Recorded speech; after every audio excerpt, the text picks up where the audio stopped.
আসসালামু আলাইকুম everyone, welcome back to my channel. কাছে এবং দূরের যে যেখান থেকে আমার ভিডিওটি দেখছেন, আশা করছি আল্লাহর রহমতে সবাই ভালো আছেন।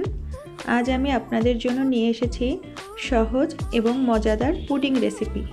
এই রেসিপিটি তৈরি করতে আপনার খুব বেশি উপকরণ লাগবে না, আর মাত্র কয়েকটি ধাপে এটি তৈরি হয়ে যাবে। তাই ভিডিওটি শেষ পর্যন্ত দেখুন। চলুন তাহলে শুরু করি। একটি মিক্সিং বোল নিয়ে নিয়েছি। এখন একটি ডিম ভেঙে নিচ্ছি। এখন চিনি দিচ্ছি 2 টেবিল চামচ। এখন এটি কাঁটা চামচ বা হ্যান্ড হুইস্কের সাহায্যে ভালোভাবে ফেটিয়ে নিব। এখন অ্যাড করছি সামান্য লবণ। ভ্যানিলা এসেন্স দিচ্ছি 1/2 চা চামচ।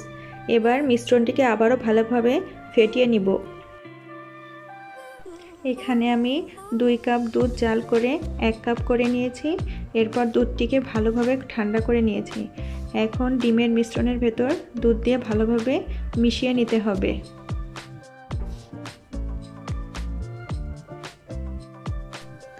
এখন দিয়ে দিচ্ছি 3 টেবিল চামচ চিনি ও 2 টেবিল চামচ পানি।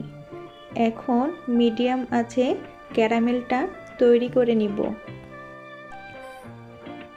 ক্যারামেলটা হয়ে গিয়েছে। যেই পাত্রে পুডিংটি সেট করব সেই পাত্রে ক্যারামেল ঢেলে নিচ্ছি। ক্যারামেল সেট হয়ে গিয়েছে। এখন আমি যে মিশ্রণটি রেডি করে রেখেছিলাম সেটি এখন দিয়ে দিব। তবে অবশ্যই ছেঁকে দিতে হবে। এই ছাঁকনির সাহায্যে ছেঁকে নেওয়ার কারণে পুডিং অনেক সফট এবং স্মুথ হবে। এখানে একটি প্যান নিয়ে নিয়েছি। 2টি কিচেন টিস্যু প্যানের ভিতরে বসিয়ে দিচ্ছি। ঢাকনা দিয়ে ঢেকে দিয়েছি। পানি দিতে হবে বাটির মাঝ বরাবর। এখন ঢাকনা দিয়ে ঢেকে দিচ্ছি। পুডিংটি 10 মিনিটের মতো জাল করে নিব। 10 মিনিট পর একটি কাঠির সাহায্যে চেক করে নিব পুডিং হয়েছে কিনা। পুডিংটি হয়ে গেছে। এখন নামিয়ে ফেলেছি।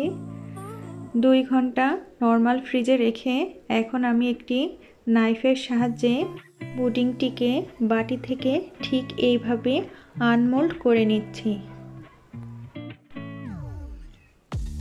খুব সাবধানে এই কাজটি করতে হবে, নয়তো পুডিং ভেঙে যেতে পারে। মাশাআল্লাহ, পুডিংটি অসাধারণ হয়েছে। আশা করছি আপনাদের এই রেসিপি ভালো লেগেছে।